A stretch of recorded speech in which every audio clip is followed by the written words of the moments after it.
बाबाजी नर्मदे हर. नर्मदे हर.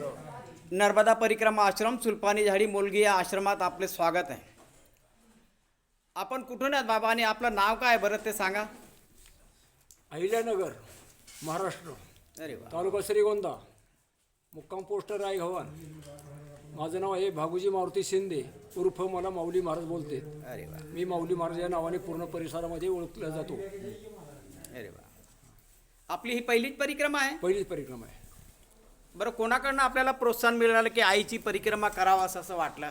गेले 2 वर्षापासून मी ट्रॅव्हल्स माझी परिक्रमा असायची. क्ल्युट्री प्रायव्हेट लिमिटेड यात्रा कंपनी गाझियाबाद या कंपनीमध्ये मी समाविष्ट असताना माझी पूर्ण भारतामध्ये माझी ट्रिप चालू असते.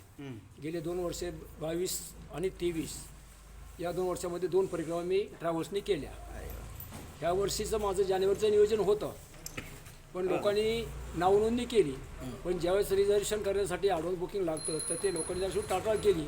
मग मी स्वतः विचार केला की जो दुसऱ्यावर विश्वासाल त्याचा कार्यभाग बुडाला. जो आपण जी कष्ट केला तोची भला, मला दुसऱ्यावर अवलंबून राहायचं नाही. मग प्रथम मंडळीचा अनुमती घेतली आणि मुलाची अनुमती घेतली की मी पायी परिक्रम करणार आहे, मी ह्यावर्षी ट्रिप कॅन्सल करणार आहे. मग मुलांनी अनुमती दिली, मंडळीने अनुमती दिली आणि एकाच दिवसामध्ये निर्णय घेतला आणि वळकुटी बांधली आणि मार्गाला निघालेलो आहे. हे सांगा बरं, तुम्ही ट्रॅव्हल्सने बसने परिक्रमा केली, बसची परिक्रमा आणि ही पायी परिक्रमा याच्यात काय अंतर आहे बरं बाबा? जमीन आसमानचा फरक. यामध्ये ट्रॅव्हल्समध्ये जो आनंद जो आहे तो क्षणिक आनंद आहे आणि पायी परिक्रमेमध्ये जो आनंद आहे ह्या आनंदाला पारावरच नाही. मग तुकोबराच्या प्रमाणे आनंदाचे डोही आनंद तरंग, आनंदाची अंग आनंदाचे, एक एक पावलामध्ये या ठिकाणी आनंद पाहायला भेटतो, आनंद अनुभवायला भेटत आहे. आणि विशेष करून आज या आश्रमामध्ये आमचं जे येणं झालं, या आश्रमामध्ये माझ्या डोळ्याला खरोखर अश्रू आलं. महाराष्ट्रामध्ये जी पंढरपूरची वारी चालते त्या वारीमध्ये जो आनंद आहे त्या आनंदापेक्षा द्विगुणित आनंद या ठिकाणी मिळत आहे. आणि या ठिकाणी या परिक्रमावासियांना आपण जी सेवा देता, इतके मनोभावी तुम्ही सेवा देता की तुमच्या त्या बोलण्यामध्ये, तुमच्या त्या आणि आदरामध्ये माझ्या डोळ्यात पाणी आलं अक्षरशः. इतका आनंद वाटलेला आहे आणि इतके तुमची या परिक्रमाविषयी आनंद आहे, तुमचं प्रेम आहे, तुमची भावना आहे. अरे वा. बरं, या आईच्या परिक्रमेत असताना आपल्याला काही अनुभव आलेत का? आता अनुभव बाकीचं नाही सांगू शकत, कारण अनुभव ते झाकून ठेवायचे, पण आनंद मात्र हा द्विगुणित आनंद आहे. अनुभव सांगण्यासाठी मी आलो नाही. असं आहे बाबा की अनुभव एखाद्या सांगितल्याने एखाद्याला आपला अनुभव त्याला प्रोत्साहन देऊ शकतो. हा, हे तुमचं म्हणणं बरोबर आहे, पण अनुभव जर एकच आहे की माझ्या शरीरामध्ये जी ऊर्जा जी मिळाली आहे ही माईच्या कृपेने ऊर्जा. तसा मी शरीराने अपंग आहे, पण प्रत्येक पावला गणेश नाम घेता वाट चाली यज्ञ पावला पावली, हा अनुभव मानलेला आहे, हा आनंद त्याच्यामध्ये आहे. बरं, या परिक्रमेत असताना काही अडीअडचणी येतात का बरं? 100% अडीअडचण येणारच, पण माई ते संपूर्ण निवारण करते. रस्ता कुठनं आहे, पहिली अडचण रस्त्याची की आपण कुठल्या मार्गाने जावं. हा जर मनामध्ये भ्रम निर्माण झाला की कुठल्या तरी रूपामध्ये पुढलं की रस्त्याचं मार्गदर्शन आम्हाला प्राप्त होत आहे, यापेक्षा दुसरा कोणता अनुभव सांगायचा? कारण या परिसरामध्ये आम्ही प्रथम येतोय, कोणता त्याचा अनुभव नाहीये. पण त्या ठिकाणी थोडीशी भूल पडली. कशी भूल पडली मला, हे गवळण आहे, ती भूल पडली की लगेच पुढे एक बाणाचं चिन्ह दिसतं किंवा कोणतरी कुठल्या तरी रूपामध्ये येते आणि बाबाजी हा रस्ता परिक्रमेचा हा रस्ता आहे, हा अनुभव आहे. अरे वा.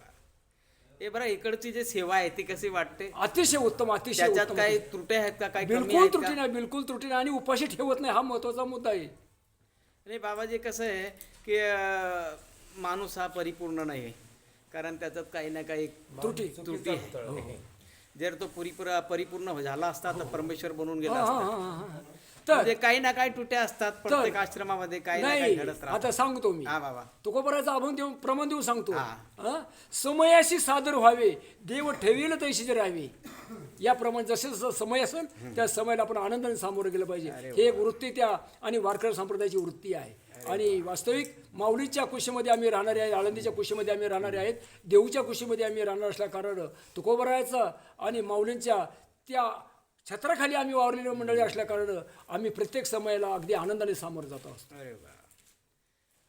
बरं, आपण किती मूर्ती इथे काय आलेले एकत्र? आम्ही एकत्र आता तसं अहिल्यानगरमधनं आम्ही 3 माणसं आहोत, असं ना? पण अनेक गावची अहिल्यानगर ते मला वाटतं बरेचसे परिक्रमावासी येत आहेत.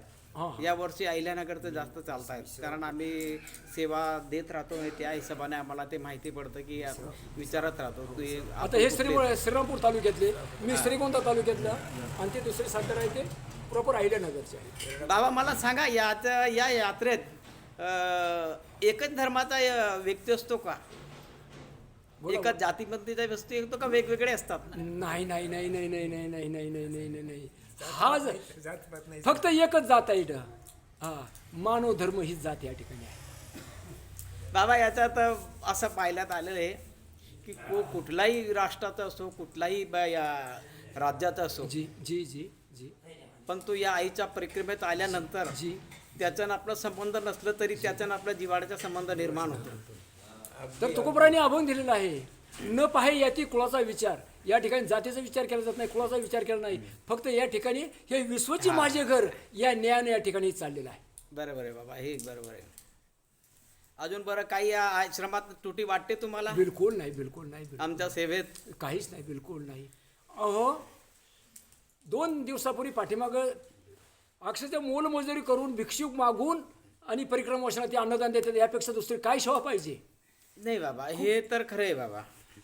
आणि ही यात्रा म्हणजे यात्रा नाही, ही एक तपस्या आहे. तपस्या, महान तपस्या आहे, महान तपस्या. ज्या माणसाला हे कळलं की ही तपस्या आहे तर त्याच्यात परिवर्तन होतो. बिलकुल बिलकुल. आणि कमीत कमी मनुष्य जर आपला देह त्यागतो त्यावेळेस आपल्या ज्या इच्छा आकांक्षा असतात जी जी जी त्या परिक्रमेमुळे सर्व नाहीशा झालेल्या अगदी असतात. अगदी अगदी अनुभव आहे. कारण परिक्रमेत असताना आपल्याला ते अनुभव येतात की आपण जी स्वतःसाठी स्वतःवरचं ओझं स्वतः उचलावं लागतं. बिलकुल. परिक्रमेत असताना आपल्याला कोणी आपले कपडे धुवून देणार नाही, आपलं वजो कोणी उचलणार नाही. बिलकुल. आपल्याला आपले कपडे स्वतःला धुवावे लागतील. आणि मग आपल्या ज्या इच्छा आकांक्षा आणि गरजा आहेत, गरजा फार कमी होऊन जातात. बिलकुल. आणि मग त्या अंत्यसमयी त्या लोकांना वाटतं की आपल्या गरजा खरंच कमी व्हायला पाहिजे. ह्या त्यावेळेस हा जो परिक्रमेचा भाग आहे, पायी चाललेला हा भाग त्यावेळेस त्या माणसाला, त्या परिक्रमा वाचायला मरतासमी अंतसमयी फार कामात येतो. सर एक अनुभव सांगतो. दत्तात्रेयांनी 24 गुरु केले. हाजी. मधमाशीने संग्रह केलेला आहे. मधमाशी कळले, हा. मधमाशीने संग्रह केला, पण तो संग्रह तिला घातक ठरला. बरोबर. तसं मी घरून येताना आपल्याला हे पाहिजे, ते पाहिजे, हे पाहिजे, तो मी संग्रह करीत आलो, घेऊन आलो, तो संग्रह केला होता. पण तो संग्रह इतका मला त्रास झाला की मी त्या संग्रहापासून दूर दूर एक एक वस्तू टाकत इथं अगदी आनंदाने आलेलो आहे. हेच हे बाबा आईच्या म्हणून संग्रह कधी करायचा नाही, हे मी या ठिकाणी या परिक्रमेमध्ये शिकलेलो आहे. नाही, या परिक्रमेत मी असा अनुभव घेतलेला आहे लोकांचा, की लोकांचं म्हणणं आहे की माणसाला ज्या इच्छा आकांक्षा आहेत, जे 5 चोर आहेत जी जी आपल्या मागे लागलेले, हो, जी, ते पूर्ण तर नाहीसे नाही होत, पण काही प्रमाणात ते दूर दूर कमी होतात आणि दूर होतात. आणि जेणेकरून त्याला ज्या अंतसमी ज्या यातना होतात त्या यातनातून त्याला ते थोडे सहाय्यक ठरतात. साहजिक साहजिक. कारण त्यांना पाहिलेलं असतं की मी कसं या परिक्रमा केलेली आणि मला त्या परिक्रमेत कसं वागावं लागलं, कसं काय करावं लागलं. घरी असताना माणसाला ह्या गोष्टी कळत नाही. एक ऑर्डर दिले की त्याला ते हजर असतं, जे काही मागितलं ते हजर असतं. अंथरून आपल्या चुनाबाया पोराबाळ्या आपल्या टाकतात, कपडे आपले दुसरे धुवून देतात. इथं तर परिक्रमेत तसा नसतो. खाणं पिणं सर्व गोष्टीवर अवलंबून असतं आणि त्या करतात. एवढंच काय की काही परिक्रमा वाचताना भिक्षुकी सुद्धा करावी लागते. बिलकुल. आता काल परवा एक इथं होता, त्याला चांगला शिकला सवरलेला होता. त्याला विचारलं, बो यात्रेत तुला परिक्रमेत काही अडचण आली का, कुठं काही त्रास झाला का? म्हणे मी 1 दिवस भुका झोपलो. म्हटलं कसं काय भुका झोपला दादा तू? तू कसं काय भुका झोपला? बिलकुल. मग त्याला सांगितलं, तू भिक्षुकी केली का? कोणाकडे दाराकडेच मागितलं का? भिक्षान दे माही कोणाला म्हटलं का तू?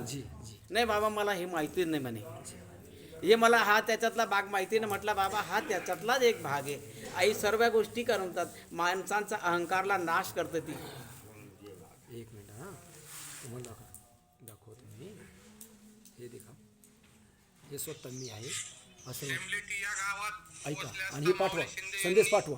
या आश्रमाची साफसफाई व झाडून घेण्याची तेच मग आताची मुलं करतात, हे नाही ते पाठवा. इथं येते आणि बरोबर आहे, ठेवा बाबा अतिशय नंतर. घाण करून जातील.